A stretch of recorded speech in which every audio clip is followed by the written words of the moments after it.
Some people are disappointed when they first see the most famous painting in the world.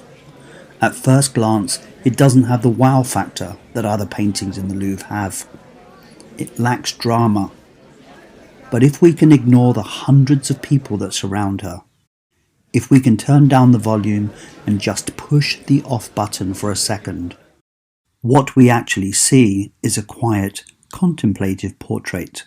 A portrait that is the greatest psychological portrait ever painted. A portrait so ahead of its time that centuries later we are still trying to figure it out.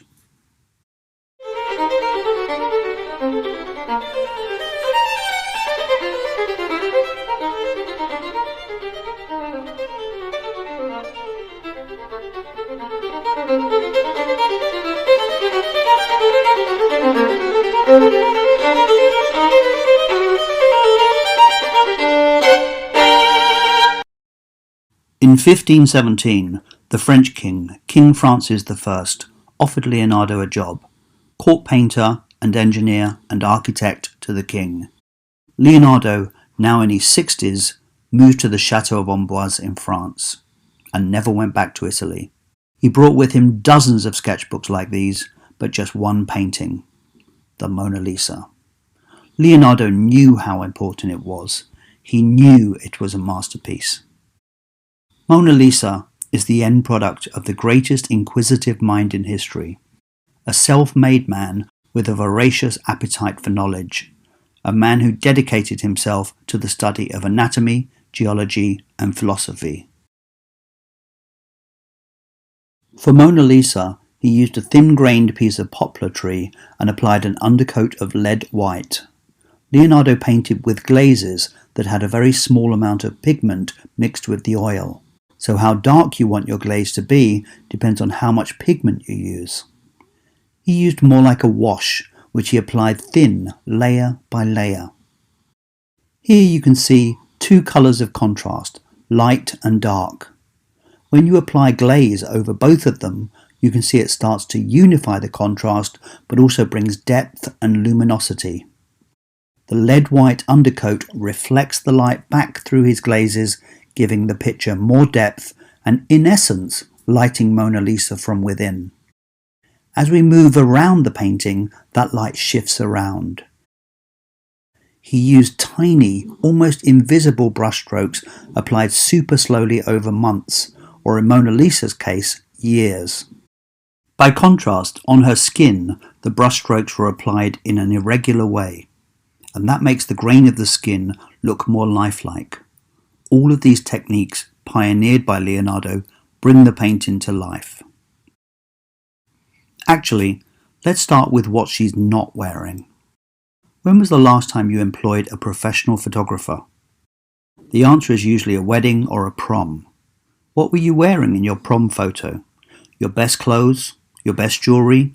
Of course. Being painted by one of the most celebrated and in-demand painters of the day is your chance to really show off. And yet Mona Lisa is stripped of all the usual high-status symbols. Her clothes are nothing special. They tell us nothing. Instead of the usual flamboyant, expensive outfits we usually see in commissioned portraits of the aristocracy, hers are pretty simple for a wealthy woman. Along with the complete lack of jewellery and the simple hair, they serve one purpose and one purpose only. Leonardo made sure we would not be distracted from the face of Mona Lisa. Leonardo uses the classic pyramid-shaped composition that was introduced during the Renaissance. It is an important change from the paintings of the 15th century. The structure provides stability, but more importantly, it provides a clear centre of focus and directs your gaze. In Mona Lisa's case, it is pulling us into her face. The Mona Lisa is the earliest Italian portrait to focus on the sitter in a 3/4 length pose rather than full length. But why? Because he completely fills the frame with his subject, making the painting more intimate and cutting down on distractions. This 3/4 length pose becomes the norm for 400 years after Leonardo pioneers it. Today we look at Mona Lisa's pose and it seems fairly normal, but for its day it was groundbreaking. Previously, subjects were stiff and upright, aristocratic, but MonaLisa is relaxed. Her hands are resting gently on the arm of her chair as she turns towards us, almost as if it's a snapshot. MonaLisa is also rather content and self-assured, which was more how aristocratic men were portrayed, not women. We are looking directly into her eyes and she is looking directly at us. Women in paintings just didn't do that. They didn't look boldly and directly at the viewer. The entire painting deviated from the traditional way women were painted in Italy. Portraits were usually drawn with an open sky as the background, a monotone background, or a simple room. MonaLisa is in front of a complicated landscape that only existed in Leonardo's imagination. Paintings of this period had both the subject and the background in sharp focus, whereas the background of the MonaLisa seems to fade or become more blurred and out of focus the further from the subject it extends. This is aerial perspective, and Leonardo invented it. Behind MonaLisa, the vast landscape recedes to distant icy mountains. A path and a bridge are our only indication of human presence. The curves of her hair and clothing reflect the rolling valleys and rivers behind her, connecting humanity and nature, a favourite theme of Leonardo's. The earth seems to twist like her torso. Look at the river on the right. It flows into the scarf over her left shoulder. We see that she is connected with the earth. There is another visual trick that gives an illusion of movement. The horizon of the landscape does not quite line up behind the figure. It is very slightly skewed, whilst her shoulders are painted level. Leonardo knew that our brains would struggle with this conflicting visual information. We know that the horizon should line up, so we read it as level. This then causes us to interpret the shoulders as being on a slant, which they are not. As our brain corrects this, it creates an illusion of movement as if the figure shuffles a little bit in its frame. The effect only works with paintings, not sculptures or real life, since the elements of perspective and light and shadow are fixed in a painting and don't change. They look the same no matter from what angle you look at it. It's a real phenomena, but not unique to this painting. The first technique he invented was sfumato, meaning smoky. Sfumato is a blending technique for softening the transition between colours to make sure there are no sharp, unnatural lines. Through layers and layers of those thin, semi-transparent glazes, he blended everything sfumato style. His brushstrokes so subtle as to be invisible to the naked eye. In essence, the sfumato technique takes painting one stage further. It allows us to look at a painting the way our eyes work tonally. It allows depth of field, never seen in a painting before MonaLisa. We can see what a master of the sfumato he was when we look at the shading around MonaLisa's eyes. The other technique he invented is chiaroscuro, from the Italian for light dark, where he contrasts prominent shades of light and dark to create the illusion of three-dimensional forms. Seeing MonaLisa for the first time 500 years ago must have been astonishing.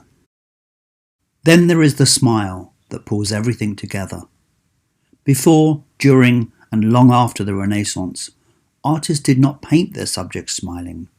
When you think about it, portraits are generally very serious. It's easy enough to smile for a few minutes, but not for the weeks, if not months, it takes to paint a portrait. Leonardo kept her happy, though, by employing musicians and jesters. Look at her for a while. Really look into her eyes. First she is smiling, and then she's not.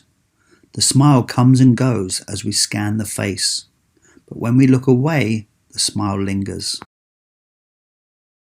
When Leonardo was perfecting Lisa's smile, he was spending his nights in the morgue, peeling the flesh off cadavers and exposing the muscles and nerves underneath. He became fascinated by how a smile works and analysed every possible movement of each part of the face, working out the origins of every nerve that controls every facial muscle. We can see this research in his anatomical drawings. Here we see puckered lips, pouting lips, the muscles that move the mouth. Then, almost forgotten at the top of this page, is a simple drawing of a gentle smile, sketched lightly in black chalk. Even though the fine lines at the end of the mouth turn down slightly, the feeling is that the lips are smiling. This simple anatomical drawing is the beginning of Mona Lisa's smile. Astonishingly, Leonardo already knew from his optic studies that light rays do not come to a single point in the eye, but instead hit the whole area of the retina. And this is the key to her enigmatic smile. In the year 2000, Dr. Margaret Livingston, a Harvard neuroscientist, discovered that Mona Lisa's smile comes and goes because of how the human visual system is designed, not because the expression is ambiguous. She explained that the human eye has two distinct regions for seeing the world. A central area called the fovea is where people see colours, read fine print and pick out details. And the peripheral area surrounding the fovea is where people see black and white, motion and shadows. When we look at a face, we spend most of the time focused on the other person's eyes. So when a person's centre of gaze is on Mona Lisa's eyes, the less accurate peripheral vision is on her mouth. And because peripheral vision is not interested in specific details, it also picks up shadows from Mona Lisa's cheekbones. This is where both his sfumato and chiaroscuro techniques come into their own. As we look into her eyes, the shadows and tones suggest the curvature of a smile. But when your eyes go directly to Mona Lisa's mouth, your central vision doesn't see the shadows, and she isn't smiling, smirking at best. We can prove this theory quite simply by staring directly into her eyes and think about how much she is smiling. Then scan back and forth between her eyes and her lips, and her expression changes. That is not your imagination. It is all to do with how we see, not how we think. The genius of Leonardo is that he understood this 500 years ago. The Mona Lisa became the most famous painting in the world, not just because of hype or chance, but because for 500 years, viewers have been able to feel an emotional engagement with her. Before the Mona Lisa, portraits lacked mystery. Artists only represented outward appearances. Mona Lisa, however, is alive, a living, breathing woman with a soul. When you stand in front of the Mona Lisa, you are looking at more than just a portrait of an individual. You are looking at the accumulated knowledge of a genius who blended art, science and magic to create a profound meditation on what it means to be human. Whether she is Mona Lisa, La Gioconda or La Joconde, she is the face of a revolution in art.